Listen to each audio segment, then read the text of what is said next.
ശുഭാസ് കിച്ചണിലേക്ക് എല്ലാവർക്കും സ്വാഗതം. എല്ലാവരും സുഖമായിരിക്കുന്നു വിശ്വസിക്കുന്നു. ഇന്നത്തെ എൻ്റെ സ്പെഷ്യൽ എന്ന് പറയുന്നത് വറുത്തരച്ച ഒരു മീൻ കറിയാണ്. അപ്പോൾ നമുക്ക് നേരെ വീഡിയോയിലേക്ക് പോകാം. എൻ്റെ ചാനൽ ആദ്യമായിട്ടാണ് ആരെങ്കിലും കാണുന്നുവെങ്കിൽ ഒന്ന് സബ്സ്ക്രൈബ് ചെയ്യാനും മറക്കരുത്.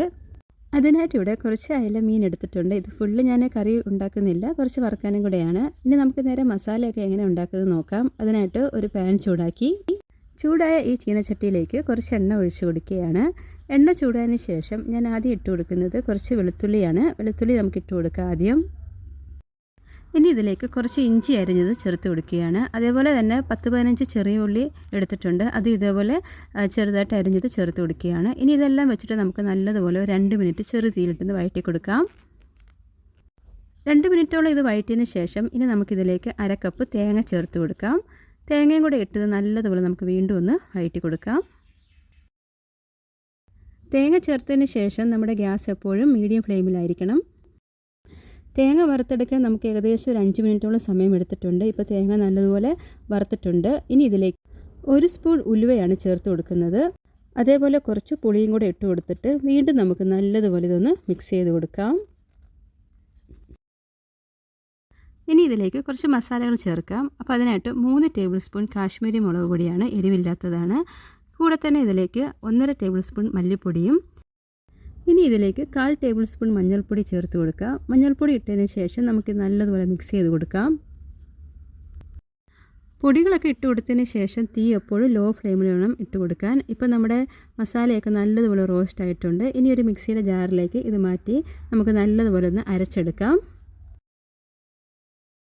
ചൂടായ മൺചട്ടിയിലേക്ക് 2-3 ടേബിൾ സ്പൂൺ വെളിച്ചെണ്ണ ഒഴിച്ചു കൊടുക്കാം. വെളിച്ചെണ്ണ ചൂടായതിന് ശേഷം ഇതിലേക്ക് 1 തക്കാളിയും 2 പച്ചമുളക് അരിഞ്ഞതും കൂടെ ചേർത്ത് കൊടുക്കുകയാണ്. ഇനി ഇത് നമുക്ക് നല്ലതുപോലെ വഴറ്റി കൊടുക്കാം. തക്കാളി നല്ലതുപോലെ വഴറ്റിയതിന് ശേഷം ഇനി നമ്മൾ നേരത്തെ അരച്ചു വെച്ചിരിക്കുന്നതായ മസാലക്കൂട്ട് ചേർത്ത് കൊടുക്കാം.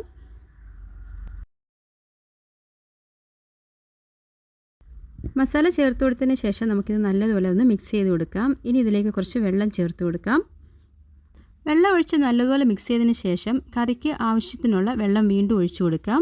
കൂടെ തന്നെ ഇതിലേക്ക് നമുക്ക് ഉപ്പും കൂടെ ചേർത്ത് കൊടുക്കാം. വീണ്ടും നമുക്കിത് നല്ലതുപോലെ മിക്സ് ചെയ്തതിന് ശേഷം നമുക്കിത് അടച്ചു വെച്ച് ഇതൊന്ന് തിളപ്പിക്കാം. നല്ലതുപോലെ തിളപ്പിച്ചതിന് ശേഷം നമുക്കിതിലേക്ക് നമ്മൾ നേരത്തെ കഴുകി ക്ലീൻ ചെയ്ത് വെച്ചിരിക്കുന്നതായ മീൻ കഷ്ണങ്ങൾ ഇട്ട് കൊടുക്കാം.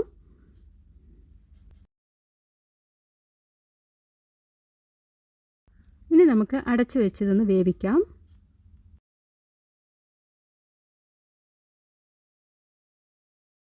പത്ത് മിനിറ്റോളം സമയത്തിന് ശേഷം നമുക്കിതിൻ്റെ അടപ്പ് തുറന്ന് നോക്കാം. ഇപ്പോൾ നമ്മുടെ മീൻ കറിയെല്ലാം ഇവിടെ സെറ്റായിട്ടുണ്ട്, നല്ലപോലെ വെന്തിട്ടൊക്കെ ഉണ്ട്. ഒന്ന് ചുറ്റിച്ച് നോക്കാം. ചുറ്റിച്ച് നോക്കിയതിന് ശേഷം വീണ്ടും നമുക്ക് അടപ്പ് തുറന്ന് വെച്ചിട്ട് 2 മിനിറ്റ് സമയോളം നമുക്കിതൊന്ന് തിളപ്പിക്കാം. ഇനി ഇതിലേക്ക് കുറച്ച് കറിവേപ്പില ചേർത്ത് കൊടുക്കാം. കറിവേപ്പില ചേർത്ത് കൊടുത്തിട്ട് വീണ്ടും നമുക്കിതൊന്ന് ചുറ്റിച്ച് കൊടുക്കാം. നല്ലതുപോലെ ചുറ്റിച്ചൊക്കെ കൊടുത്തതിന് ശേഷം നമുക്കിതൊന്ന് തീ ഓഫ് ചെയ്ത് വെച്ചിട്ട് അടപ്പടച്ച് കുറച്ച് സമയം വെച്ചിരിക്കാം. കുറച്ച് സമയം ഇങ്ങനെ അടച്ചു വെച്ചതിന് ശേഷം നമുക്കിനി അടപ്പ് തുറന്ന് നോക്കാം. ഇപ്പോൾ നമ്മുടെ മീൻ കറി ഇവിടെ നല്ലതുപോലെ റെഡി ആയിട്ടുണ്ട്. ഞാൻ കുറച്ച് ചാറോട് കൂടിയാണ് ഈ മീൻ കറി ഉണ്ടാക്കിയിരിക്കുന്നത്. അങ്ങനെ നല്ല രുചിയോടുകൂടി ഒരു വറുത്തരച്ച മീൻ കറിയാണ് ഞാനിവിടെ ഉണ്ടാക്കി കാണിച്ചിരിക്കുന്നത്. ഈ വീഡിയോ ഇഷ്ടപ്പെടുകയാണെങ്കിൽ ലൈക്ക് ചെയ്യാൻ മറക്കരുത്. പുതിയതായിട്ട് ആരെങ്കിലും ഈ വീഡിയോ കാണുന്നുവെങ്കിൽ ഒന്ന് സബ്സ്ക്രൈബ് ചെയ്യാനും മറക്കരുത്. അപ്പോൾ വീണ്ടും പുതിയൊരു റെസിപ്പിയുമായിട്ട് ഉടനെ വരുന്നതായിരിക്കും. എല്ലാവർക്കും നന്ദി.